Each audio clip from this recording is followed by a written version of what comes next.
Hello everyone, today we are going to learn basic Krita tutorials how to blend color. In there I will create new file and we use default template. Click use this template. Now for example I will draw simple shape. I will use these tools and then we create circle at this point. Now you can set the color. Like I will use these tools to fill the color.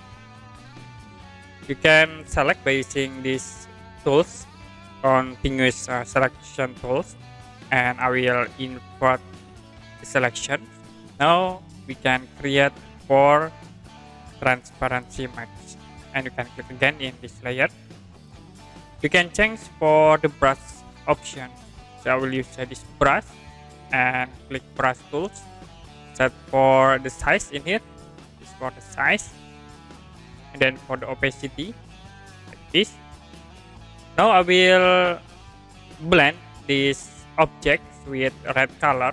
You can change in it for the color, and then I will set into color blend.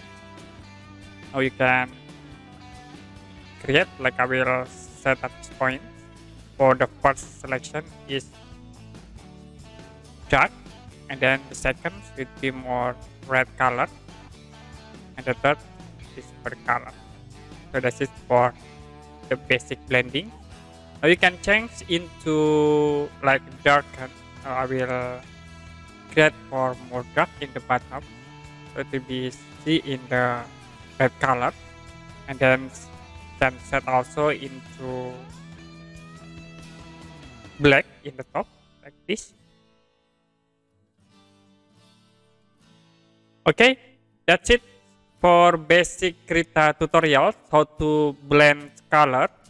And if you have any question about this tutorial, you can comment below this video.